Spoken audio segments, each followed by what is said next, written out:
Incontournable en pâtisserie, la ganache au chocolat. Étant gourmande, elle est souvent utilisée pour garnir des biscuits, des éclairs, des religieuses, des fonds de tarte, mais aussi pour couvrir ou napper des gâteaux. Et ce qui est bien, c'est qu'elle ne nécessite qu'un minimum de matériel et d'ingrédients. Sur cette vidéo, je vous donne les conseils et les étapes à suivre pour avoir une sublime ganache au chocolat noir. Pour cette ganache, j'utilise 180 g de chocolat noir, 180 g de crème fraîche liquide et 25 g de beurre qui est un ingrédient facultatif. Et le ratio des ingrédients diffère d'une utilisation à une autre et d'un chocolat à un autre. Première étape, premier conseil à vous donner, c'est de commencer d'abord par hacher votre chocolat pour faciliter sa fonte par la suite. Je vous rappelle que la quantité du chocolat jouera bien évidemment sur le goût de votre ganache, mais aussi sur sa consistance. En effet, plus votre chocolat sera riche en beurre de cacao, plus votre ganache sera plus ferme. Une fois le chocolat haché, vous le mettez dans un grand saladier et vous réservez de côté. Deuxième étape, vous prenez une casserole, vous mettez dedans la crème fraîche liquide et vous faites chauffer sur un feu moyen tout en la surveillant.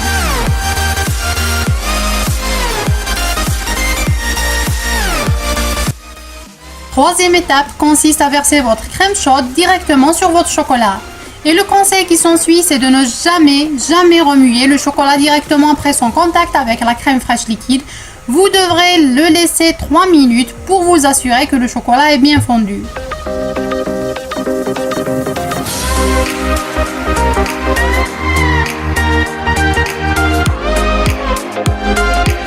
Quatrième étape, lisser et homogénéiser le mélange avec un fouet ou une spatule en réalisant des petits tourbillons sans incorporer d'air. Et le conseil, c'est d'aller toujours du centre vers la périphérie de votre saladier et ne jamais mélanger anarchiquement.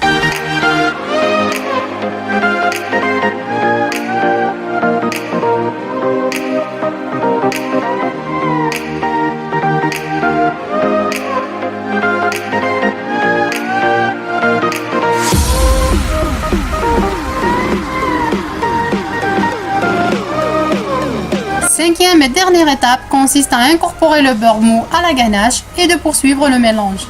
Et cela pour obtenir une ganache fondante en bouche. Et voilà, vous obtiendrez une sublime ganache lisse et brillante. Utilisez-la aussitôt si vous devez garnir des moules ou un fond de tarte. Sinon, vous couvrez d'un film transparent au contact de la ganache afin d'éviter d'avoir une croûte et vous la faites refroidir jusqu'à ce que la ganache épaississe et soit à la texture désirée. Pour réussir votre ganache, il faudrait simplement suivre les étapes et les conseils que je vous ai transmis un à un. Et comme je l'ai dit tout au début de la vidéo, le ratio des ingrédients majeurs, le chocolat et la crème fraîche diffèrent selon l'utilisation et selon le type de chocolat. Voilà, c'est la fin de la vidéo, j'espère que mes conseils vous seront utiles. Je vous quitte en vous laissant ce petit récapitulatif qui vous guidera à réaliser vos différentes ganaches. Bye bye!